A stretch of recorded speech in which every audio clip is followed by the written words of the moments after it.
ഭയങ്കരമായിട്ട് മോശമായിട്ടുള്ള അനുഭവങ്ങൾ അവരുടെ അടുത്ത് നിന്ന് ഉണ്ടായിട്ടുണ്ട് എന്ന് ഞാൻ കുറേ പേര് പറഞ്ഞു കേട്ടിട്ടുണ്ട്. മിറാക്കിൾ ബ്യൂട്ടി ബ്ലോഗിലെ ഇച്ചായനും കുഞ്ഞാറ്റയും വേർപിരിയുവാൻ കാരണം മല്ലു ഫാമിലിയിലെ സുജിനും പൊന്നൂസുമാണെന്ന് പറഞ്ഞ് നേരത്തെ വാർത്തകൾ വന്നിരുന്നു.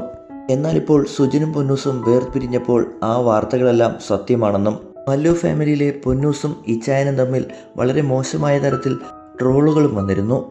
എന്നാൽ അവർ തമ്മിൽ അങ്ങനെ യാതൊരു തരത്തിലുള്ള ബന്ധവുമില്ല എന്നും ഒരിക്കൽ താൻ തമ്പനയിൽ തെറ്റിച്ചു കൊടുത്തതാണെന്നും പറഞ്ഞ് സുജിൻ തന്നെ രംഗത്തെത്തിയിരുന്നു. ഇതിനു പിന്നാലെ സുജിൻ്റെ കമൻറ്റ് ബോക്സിൽ നിത തന്നെ നേരിട്ടെത്തിയിരുന്നു. ഞങ്ങൾ തമ്മിൽ അങ്ങനെ കാര്യമായ പ്രശ്നങ്ങളൊന്നുമില്ല, പക്ഷേ ഒത്തുപോകാൻ പറ്റുന്നില്ല, അതുകൊണ്ട് മാത്രമാണ് പിരിയുന്നത്. മക്കളുടെ കാര്യത്തിലും ഞങ്ങളെല്ലാവരും വളരെ അണ്ടർസ്റ്റാൻഡിങ്ങിലാണ്.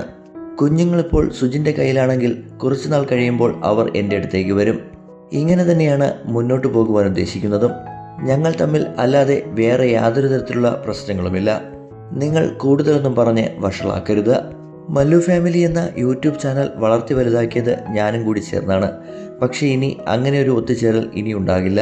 ഇങ്ങനെ വളരെ വികാരനിർഭരമായായിരുന്നു കുഞ്ഞൂസ് സോഷ്യൽ മീഡിയയിൽ കമൻറ്റിട്ട് പിന്മാറിയത്. എന്നാൽ ഇവർ തമ്മിൽ പിരിയാനുള്ള യഥാർത്ഥ കാരണം എന്താണെന്ന് പ്രേക്ഷകർ നിരവധി തവണ ചോദിച്ചു എങ്കിലും ഒത്തുപോകുവാൻ കഴിയില്ല എന്ന് മാത്രമായിരുന്നു പറഞ്ഞിരുന്നത്.